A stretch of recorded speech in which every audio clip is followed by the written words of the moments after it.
дистанционной технологии, вводим эту школу олимпиад. Но школа олимпиад по математике и по физике, она практически заканчивается, потому что отборочные этапы уже накануне начинаются, да. Но у вас есть возможность записаться на школу олимпиад по филологии. Мы уже со следующей недели открываем школу олимпиад по филологии СВОЖ. Конечно, вы спросите, кто готовит, проводит занятия вот в школе олимпиад.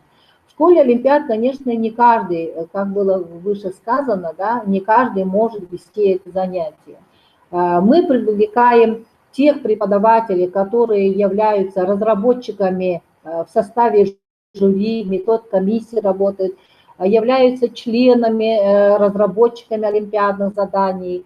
Это те люди, которые ранее сами были олимпиадниками разного уровня, поэтому они знают секреты, технологии, как можно готовиться, да. Нужна и психологическая подготовка к успешному выступлению в этих престижных олимпиадах. Поэтому ребята, мы вас приглашаем принимать участие в этих олимпиадах. Готовиться к олимпиаде нужно не, конечно, прямо с 11 класса, это нужно готовиться прямо с 5-6 класса. 8 класс обязательно, начиная с 8 класса, начинать уже себя готовить и достигать высоких результатов. Ну, у меня вкратце все. Если есть вопросы, я готова вам дать ответы. Есть вопросы. Аксинья Дмитриевна, загляньте у нас, значит, на вкладку «Вопросы». В школе олимпиад могут все желающие участвовать? Да, они могут участвовать все желающие. У нас на сайте есть условия записи на школу олимпиад. Да, конечно, это платные услуги, но, тем не менее, результаты есть. Те, кто работает, учится в школе олимпиад. Хорошо. А какого уровня, напомните, олимпиады по филологии? Олимпиада по филологии 3-го уровня. 3-го. И еще можете ли уточнить, в случае победы на олимпиаде по одному предмету, наш слушательница скажет, я смогу поступить в любой вуз России без экзаменов вообще? Нет, это смотрим, обязательно нужно, вот поэтому я напомнила, обязательно нужно будет изучить правила приема вузов, куда вы хотите поступить. Там четко прописывается, они могут без вступительных вас принять, или же приравнять 100 баллов, или же добавить 10 баллов к индивидуальным достижениям. Это решается вузами в правилах приема вуза. И еще вопрос. В олимпиадах по всем предметам участвуете или по одному? Нет, могут по всем предметам, нет ограничений здесь нету. У нас есть дети, которые, допустим, вот мы можем примеры дать, да, те дети, которые у нас занимались в школе олимпиад с 5 класса, да, они ежегодно с 5 класса, например, школа олимпиад по математике, физике, и они там, где есть физика, математика, везде они принимают участие. Вот того же вот Тарабукина, которую Галина Семеновна озвучила, этот Владимир Тарабукин у нас постоянный, он олимпиадник и Всероса, и перечневой олимпиады, которая здесь по естественным наукам, будущей Сибири. У него кипа дипломов, которые он по выбору мог предъявить любой вуз России. Хорошо, вот бы олимпиаду по рисованию, утверждает Сардана Ефремова. Ну хорошо, Аксинья Дмитриевна, спасибо большое. Мы идем дальше в нашем вебинаре. Я хочу слово предоставить сейчас школьному учителю, потому что это тот человек, который видит вас, дорогие ребята, может увидеть в вас, и вы должны прежде всего обращаться к учителю, если вы хотите участвовать в олимпиадах. И вы, уважаемые родители, тоже должны прежде всего, так сказать, помогать своему ребенку участвовать в учебной деятельности, на уроках раскрываться, и тогда вас точно заметят.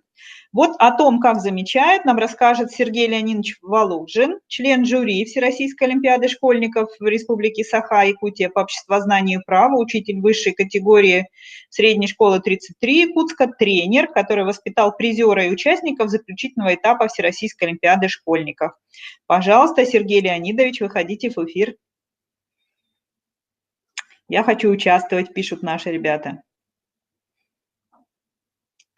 Сергей Леонидович, вижу вас.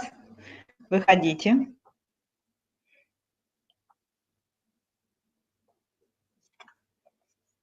Ждем, подключается Сергей Леонидович.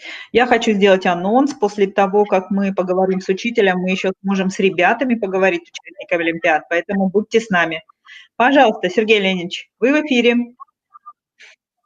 Меня слышно? Да, слышно. Отлично. Хорошо.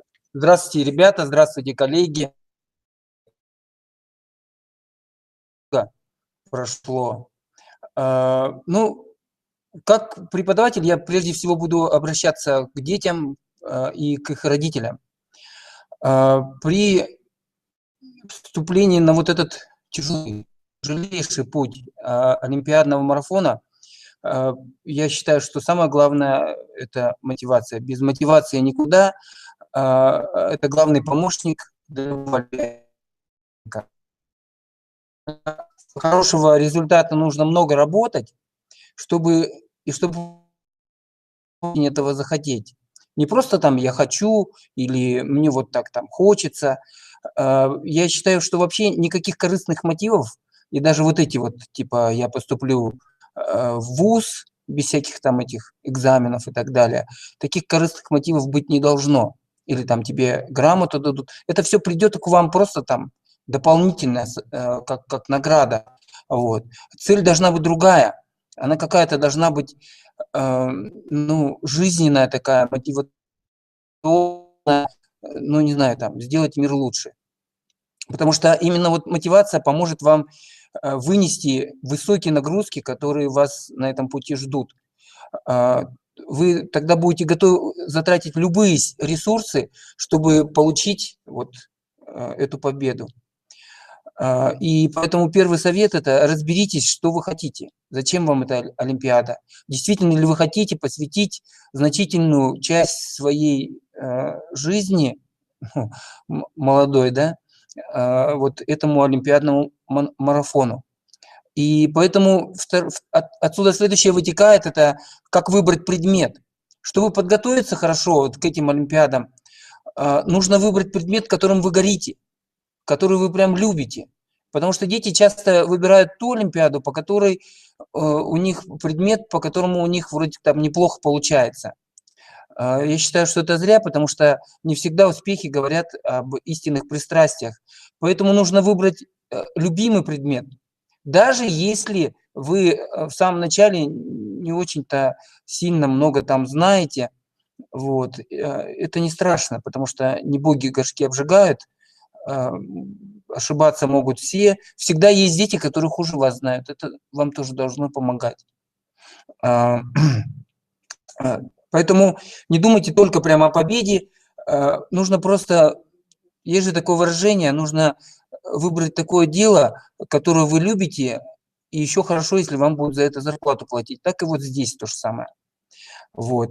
Третий совет: нужно выбрать, встать на путь олимпиад